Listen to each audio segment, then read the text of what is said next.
These places, these lands are who we are as a people, and we cannot be separated from one or the other, and we need each other to survive, to be mentally and physically healthy and happy people and a community. And also that goes the same way for the land. The land needs us as much as we need it, and they cannot be separated.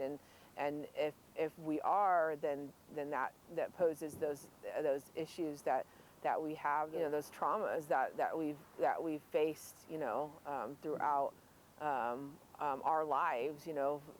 People that are, you're not sure, they're hitting a wall, they're not sure what's wrong or what's happened, and why they keep on hitting this wall. It's because they've been disconnected from where they belong in this world. And so Hat Creek 1 and Hat Creek 2, that's within Maui territory, and so it's in between Hat Creek, the lower Hat Creek, and Pit River, and so a lot of those areas are sacred sites, village sites, burial sites. There's large roundhouse like remnants that are there. There are village like house pits and those village sites as well. And so we have an understanding to the land resources. There's a lot of sacred sites that are trickled throughout the river, power sites, and there's purposes to these places. And so with these purposes, there's like original instructions that go along with it. And so there's an inherent obligation to try to protect these places because they can't speak for themselves, and so we feel it necessary to speak for them. I learned our ways from here. That's the way my elders had raised me, because I had to do certain things at certain times in my life and to get to where I'm at, and to know how to do things, how to talk to these mountains, how to talk to the water. All of these things are important, and a part of what I try to leave behind is for my young people to start understanding these ways a little bit more better than what they do. And I talk about connecting to the earth, to the land. That's important, because without this earth, we don't have any place to walk, we have no place to live. Knowing that, my ancestors are just here, like underneath the ground we're at now. I mean, just going back, it's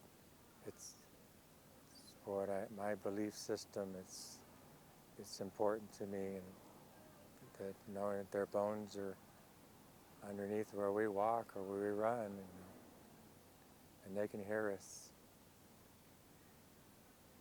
and we're still here.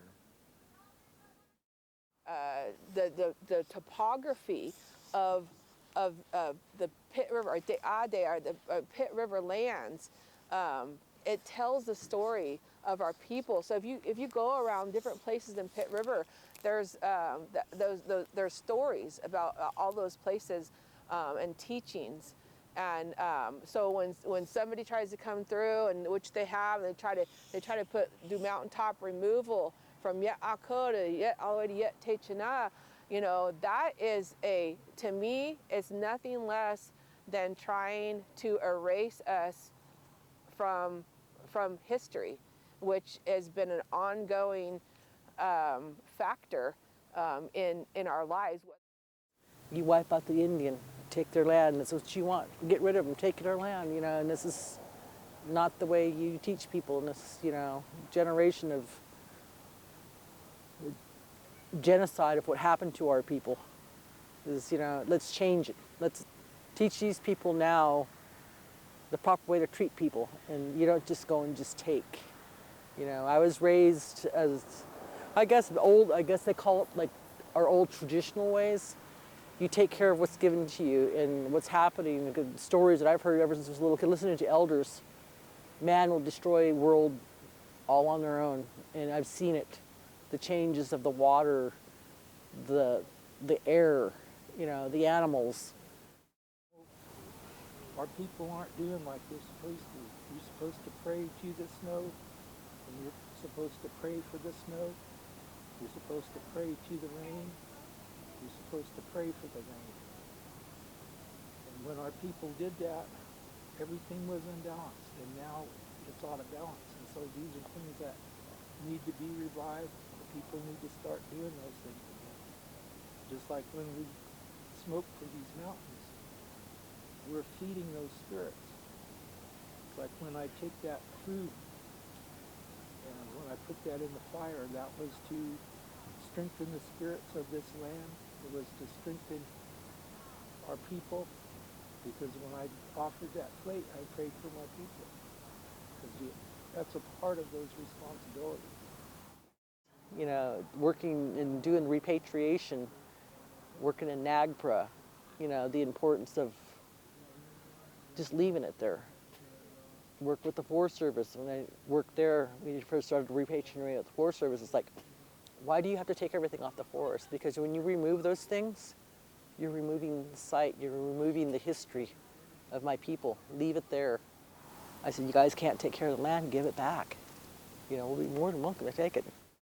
And so with this whole land back is we're not only working with the Stewardship Council and its planning units, but also with federal agencies to get trust to trust. And so dealing with like the BLM, the Forest Service being federal entities, and the government to government with the tribe is transferring title from those properties to the tribe for management purposes.